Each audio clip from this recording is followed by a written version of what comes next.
Halo semua, selamat pagi. Perkenalkan nama saya Agatha. Di sini saya selaku moderator.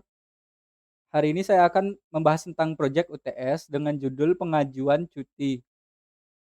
Di sini saya tidak sendiri, saya dibantu dengan teman-teman saya. Yang pertama ada Bayu, Adnyana, dan Ambus. Tanpa berlama-lama, kita langsung saja masuk ke materinya. Yang pertama, analisa kebutuhan sistem. Analisa kebutuhan sistem yang kita gunakan di sini adalah metode wawancara. Kita mewawancarai secara langsung ke toko Tekno Komputer Bali dan kita mewawancarai Pak Yudi selaku pemilik perusahaan dan kita mendapatkan data analisa proses pengajuan cuti. Perkenalkan, nama saya Atnyana. Di sini saya akan menjelaskan tentang use case diagram dari proyek yang kami buat.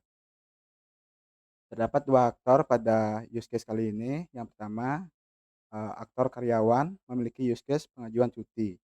Dan di aktor bos memiliki use case persetujuan cuti dan laporan cuti.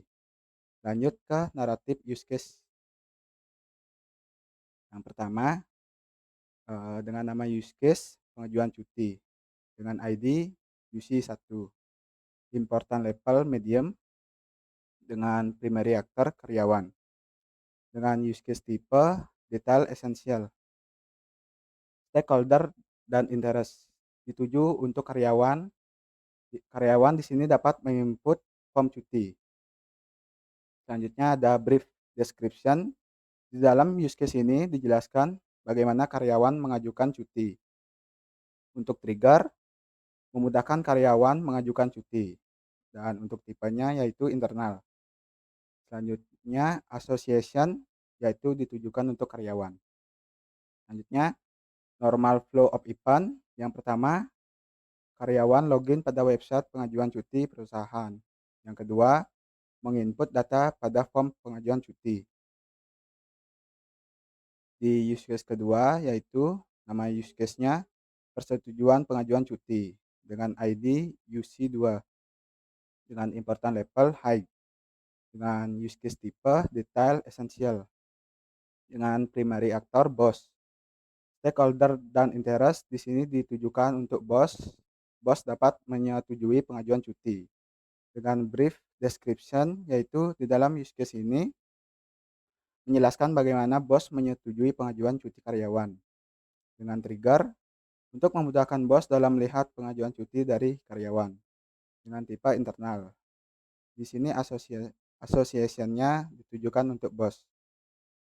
Selanjutnya ada normal flow of event. Yang pertama, login pada website pengajuan cuti perusahaan. Yang kedua, menyetujui pengajuan cuti dari karyawan. Adapun alternate atau exceptional flow.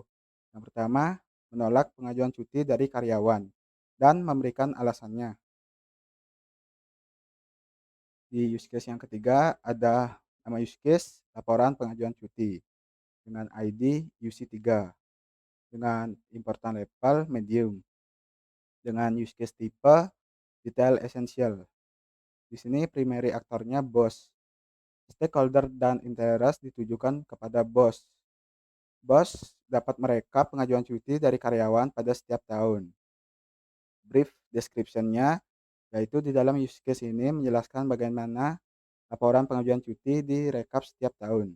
Dengan trigger, untuk memudahkan bos dalam merekap laporan pengajuan cuti. Dengan tipe internal. Di sini association-nya ditujukan untuk bos. Adapun normal flow of event-nya, yang pertama, login pada website pengajuan cuti perusahaan. Yang kedua, mencetak laporan pengajuan cuti. Perkenalkan, nama saya Bayu. Di sini saya akan menjelaskan activity diagram dari proyek yang kami buat.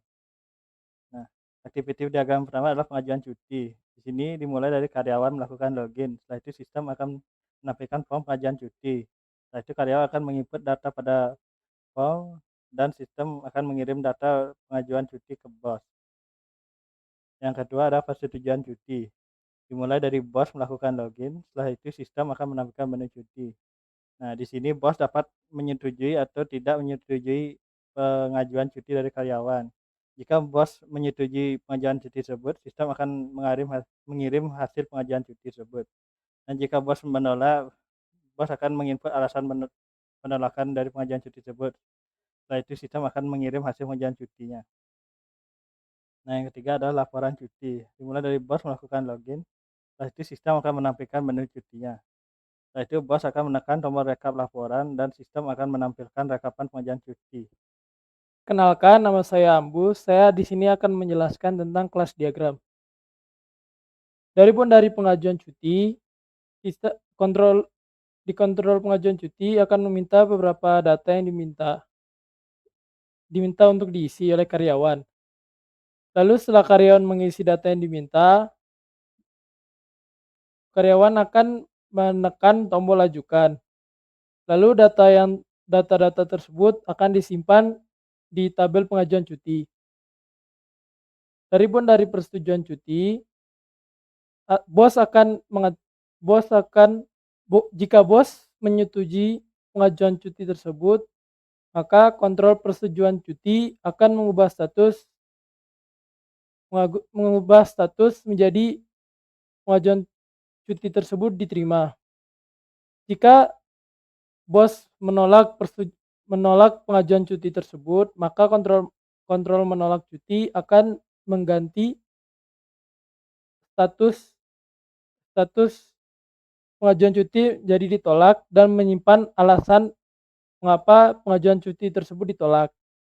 Lalu dari laporan cuti, jika bos ingin merekap laporan cuti, maka bos akan menekan tombol rekap dan kontrol laporan akan mengambil data dari tabel pengajuan cuti, dan setelah itu data-data tersebut akan direkap dan menampilkan rekapan laporan cuti.